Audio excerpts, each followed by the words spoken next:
Ladies and gentlemen, independent Americans around the country and around the world, the war in Ukraine is continuing to unfold, and I want to continue to bring you guests who can add light to contrast, to heat, insight, experience, perspective.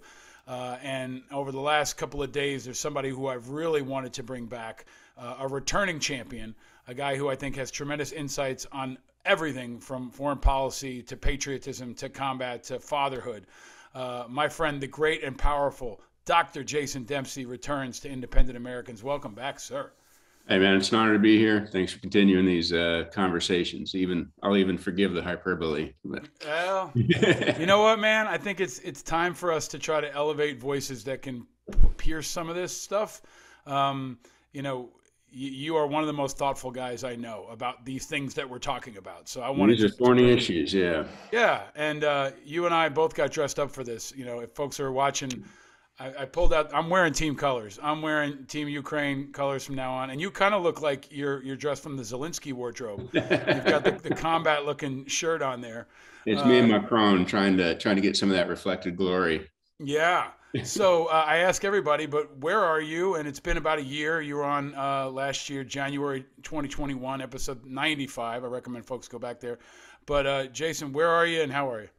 I'm in Arlington, Virginia, doing well, right? No complaints in a messed up, curvy world, healthy, happy, employed, health, nobody's sick. So we're not at war directly. So count our blessings. Yeah, it's good perspective. I mentioned to you we might have to interrupt this because my 3-year-old is sick and sleeping right now. And I'm trying not to complain because there's people in bunkers with 3-year-olds who are sick right now with bombs getting dropped on them, right? So that's a powerful perspective inducer. But let me ask you, man, you're great at the big picture and the historical perspective. Zelensky just gave, a historic, powerful address to Congress today. We're recording this on Wednesday. Where are we? What is this moment in American history? What is this moment for the world? What is this moment for the guts of America? Last time we spoke to you, it was a gut check moment right after January 6th and the insurrection. But where are we right now, Jason?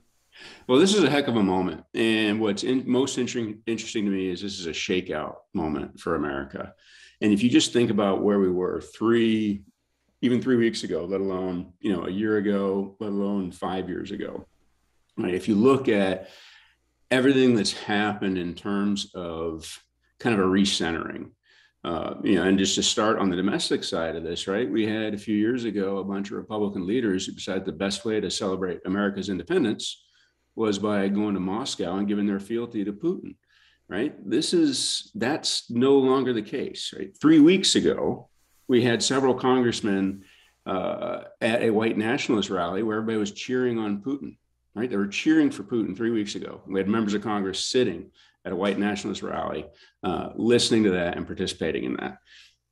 And we've had this dalliance with right-wing authoritarian regimes as represented by Putin going on for a long time. We've all seen the shirts, right? I'd rather be Russian than a Democrat. So this is really kind of a put up or shut up moment for the authoritarian strand of American politics in terms of this is what you get. These are the people you're pledging fealty to. And that being beholden or enamored by a strongman is antithetical to everything that we believe we stand for, right? It goes against the founding. It goes against our principles. You might think you love a strongman in the short term, but that's not the way you get a coherent, vibrant, healthy democracy. So we're definitely in a moment, both domestically and we can talk, there's huge shifts happening internationally as well. On that, Jason, there's some debate right now about whether or not we are already at war with Russia, whether this is already World War III, whether it started years ago when Putin started with the fuckery on everything from invading foreign lands to cyber attacks and meddling with our election. You're an expert on war, and we've been talking on the show about kind of redefining what war is. We're redefining a lot of things, right? We're redefining what alliances look like, maybe what NATO looks like. Is it time to redefine how we consider war? And are we at war with Russia already? Well, I think we just have to be careful with the way we talk about these things, right? Because one, you and I can say, yeah, we're probably at war. right? We want to limit Putin's appeal. We want to limit his power. We want to keep him contained. And we can use war terms, but we also have to recognize that we've got systems whereby war, there's a very legal definition of war. It requires a declaration. And it's typically something that, again, going all the way back to the founding, that the founding fathers built in these systems to say, this is not something we take lightly, right? The step fully into war needs to be something very deliberate, very conscious. And so that doesn't mean we're not in a contest of wills with Vladimir Putin. That doesn't mean we're not bringing a whole ton of assets to bear to hurt him, whether it's economic sanctions, whether it's isolation,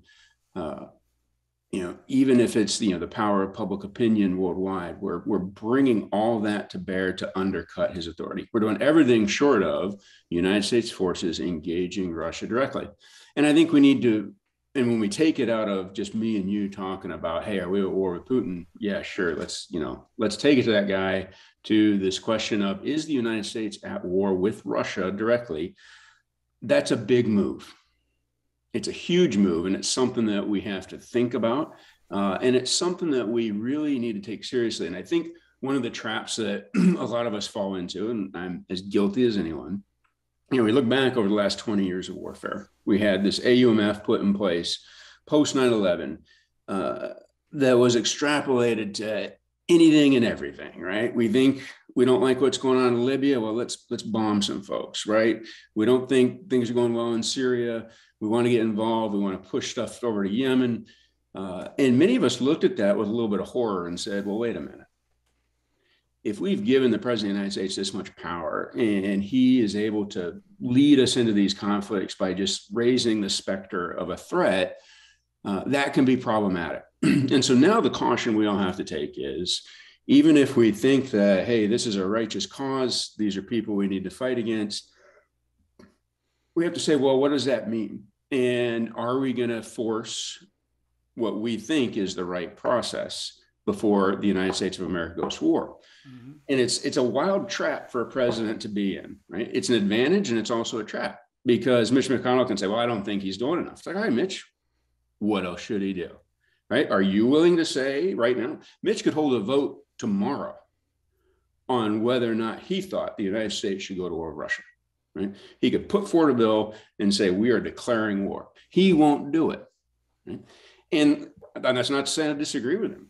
I actually think that we need to be really careful about that legal step into war. And frankly, I think what we're getting right now, there's an analogy I'll get to in a second, but right, Putin has overextended himself, shown himself to be a paper tiger, ruined his credibility, whatever he had on the world stage, and is engineering many things that have set him back by decades. He wants a superpower engagement.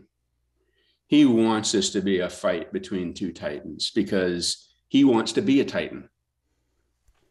But in this instance, I think the administration is actually playing it fairly well, in that he's hanging himself. He's being proven, he's isolating himself. He's hurting his own cause. He's getting weaker by the day. And so I am not at the point yet where I think we need to declare war on Russia. And I don't want to give him the respect that a declaration of war would entail, because we're not threatened by him at the moment. I think that's turning on its head in a powerful way, right? Basically what you said is, don't shoot down at trolls, right? And anybody who's, dunked on somebody on Twitter with 40 people can relate to this, right? And I haven't heard it articulated that way, Jason, frankly, especially by Democrats. I think there's this fear of nukes. There's a fear of a broader war. There is a fear of American casualties. And we actually asked Adam Kinzinger on the show last episode, would you vote to declare war? Will anybody bring forward articles of war, right? Because we have had the AUMF in place for 20 plus years and never stopped anybody before. You and I went to things that were not technically wars, right? So I guess there's a bigger question here, which is, what is America's red line, right? And can we be counted on, right? Mm-hmm. If it is a Putin's, the old saying, don't let the enemy control the tempo. If Putin does fire across a border, if he does extend beyond what the U.S. is ready for, it seems like that's where things are mushy, right? It seems like we're not, the no-fly zone, I guess, has become the new dividing line, right? Yeah. And maybe there will be others. But I guess the question I want to ask you is, do you feel like America has lost its edge? Do you feel like America will no longer be counted on to spill American blood? Kinzinger made the point last week that you can't treat the military like a fragile little kitten, right? There are times when you need to use it, and we should try to use it as much as we can to this point. Mm-hmm.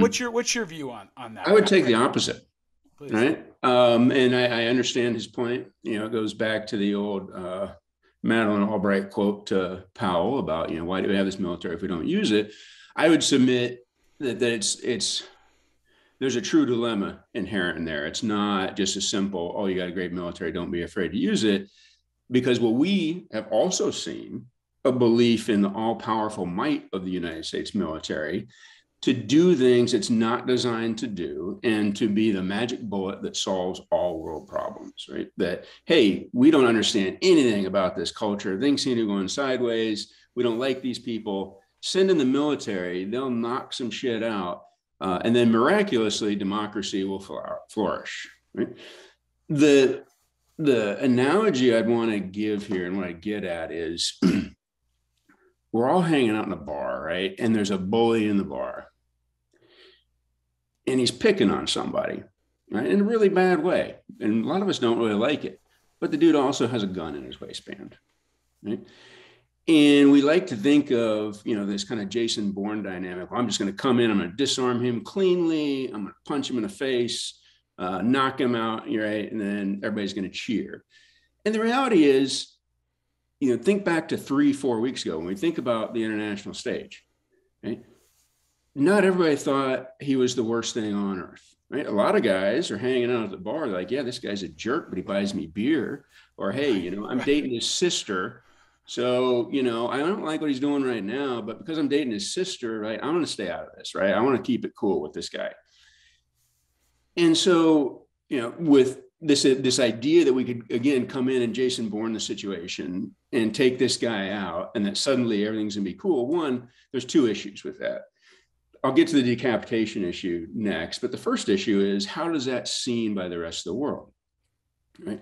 If this thing is just starting, a fight's starting to break out, most people aren't paying attention. We roll in and just knock the shit out of somebody. Half the bars will be like, who's that jerk who just knocked out that other guy? Or, hey, man, I'm glad that guy just knocked him out.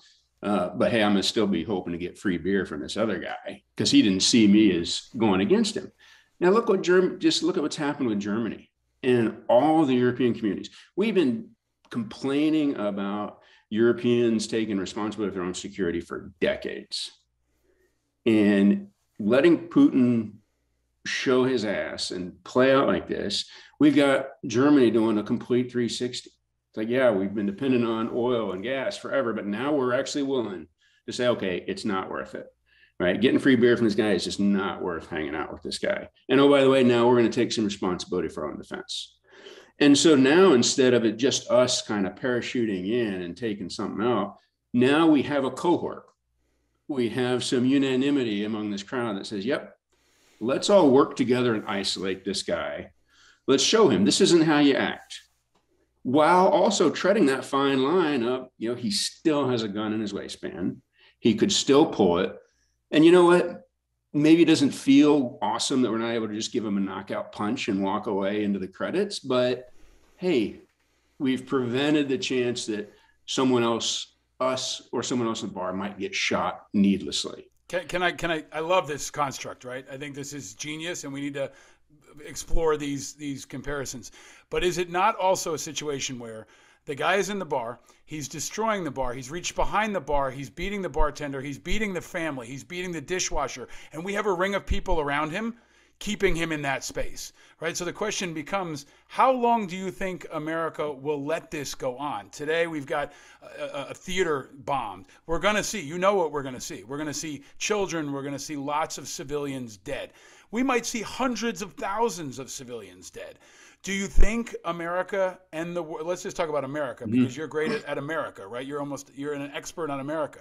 Do you think America will keep that circle with all our friends as this dude continues to beat children into the ground in the bar with a gun and shoot them and kill them and look for more? Oh, there's a line, and I think what we're seeing is, we're seeing a slow ratcheting up of pressure. And, what the pleasant surprise of all this is he's not winning the fight, clearly. Maybe he'll be able to overwhelm eventually. But, I think the kid he was trying to pick on is standing up pretty well, right? Which even better further undercuts and increases, right? It lays bare the idea this guy is a bully and he's weak. And the more that happens as well, the more he's undercut at home, right? The more he's got to figure out, hey, maybe I can't continue to bully my way through power. And again, his messianic complex, right? The way, you always unify in the face of external enemies. And whether we like it or not, and we certainly don't agree with it, right? His framing, and unfortunately, too high number of Americans bought into his speech outlining all of his grievances. They took it hook, line, and sinker, like, yeah, this guy has a valid case. We have to reject that. But by the same token, we have to understand that many of the people around him and working with him fully believe that. But now it's being exposed, right? He's not the strongest guy around. He doesn't run a super competent military. He's got a lot of shiny toys that he's let corrode, corrupt, and devolve. People have clearly been robbing him blind in terms of the money that the Russian government has spent, both on its military and in its intelligence efforts. People have clearly taken money out of that and put it in their own pockets. So there's a reckoning to take place within there. And I'll also go back to, the decapitation side of this. We always think that if you take out the bully or the head of state, right? If we just kill Saddam, if we just take out bin Laden, if we just take out Putin, that clearly what's waiting in the wings is a vibrant and healthy and constructive democracy. It's never the case, right? You'd think we'd learn that year after year after year. So, yep, this guy's horrible. But can I turn that on its head a little bit though, and ask you? Trump's gone, and things are a lot better, right? And maybe Trump is more like Putin than Putin is like Saddam or someone else. Like, sure, you and I both wish that this was how we approached Iraq instead of sending us in there with our buddies to fight and die. I wonder if it is better without him. And the question really becomes, how does this end? I think there seems to be this naivete that Putin's going to come to the table and sit down and negotiate. I don't know if that's going to happen. I feel like he's going to go as far as he can until he either runs out of gas, he dies, or he's stopped, right? And what I really want to ask you to dig into, because your perspective is so unique, you understand the tactical components. You understand the strategic components on the ground. You've been a military officer. You teach this stuff. What do you see in the fight?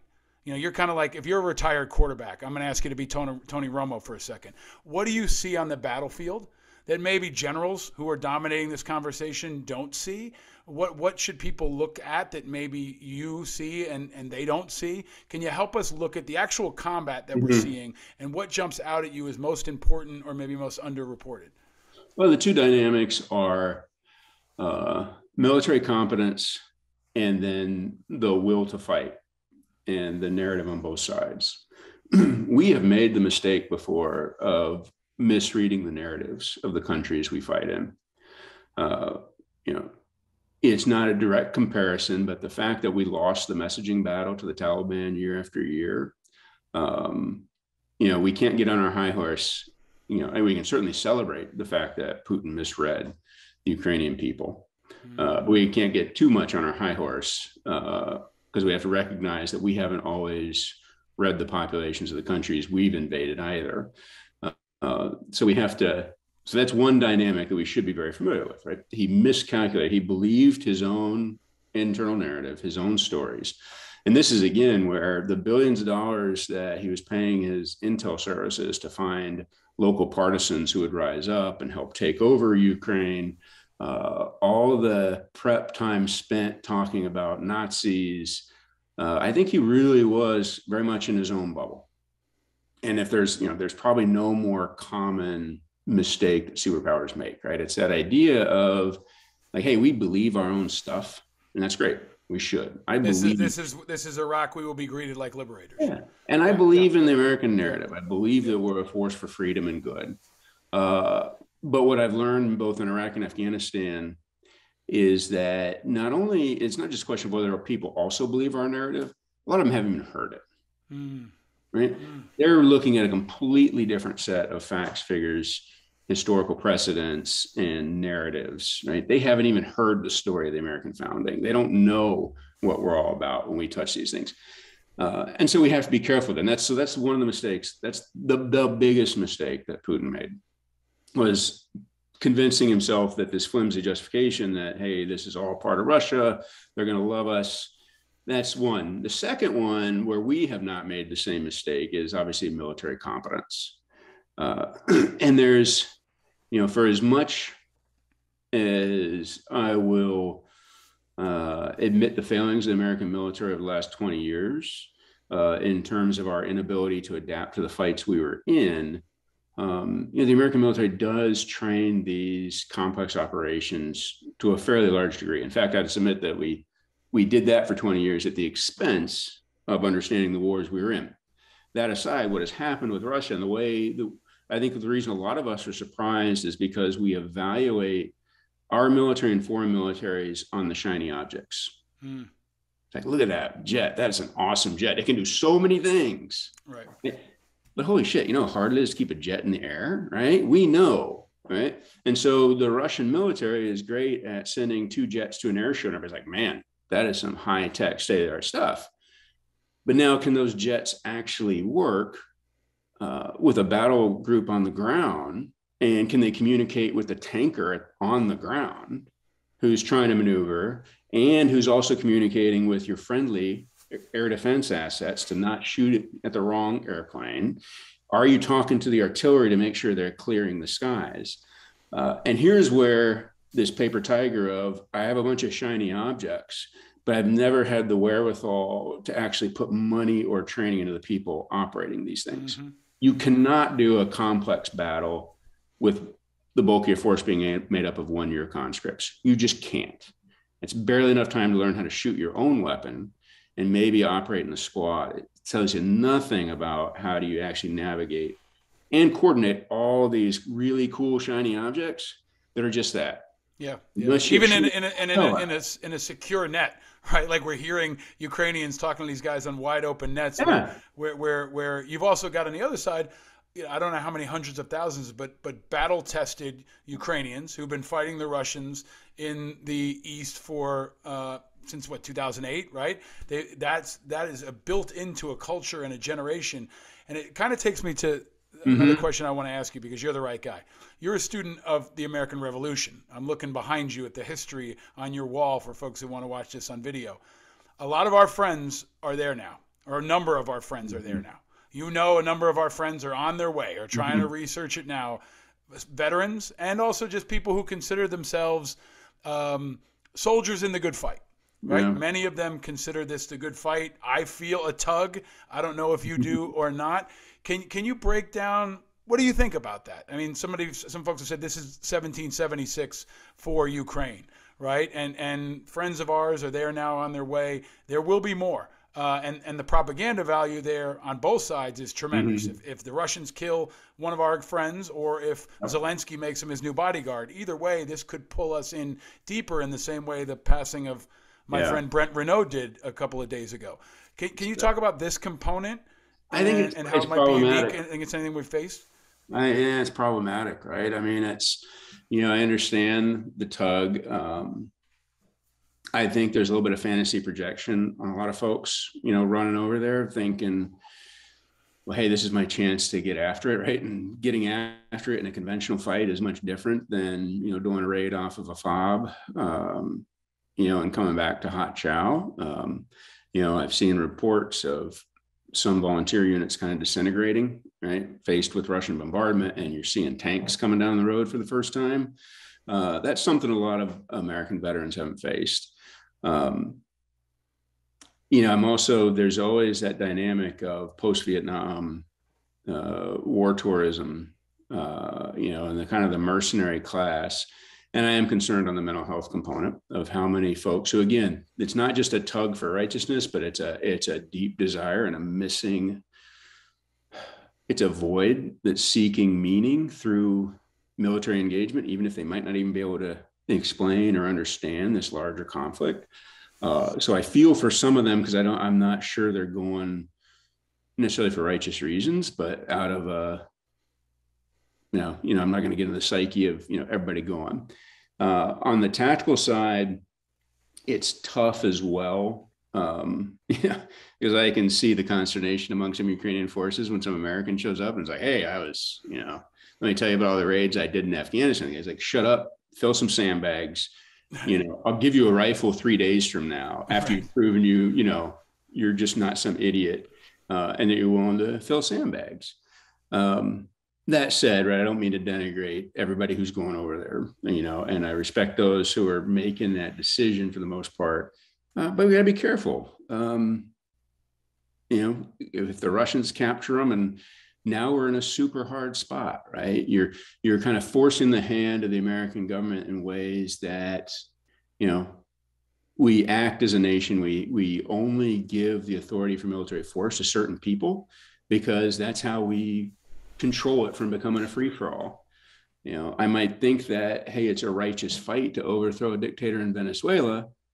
But that puts the U.S. government in a really tough position if a bunch of cowboys arm themselves and go down to Venezuela and, are wearing U.S. military uniforms and using U.S. military type kit to try to do something. So,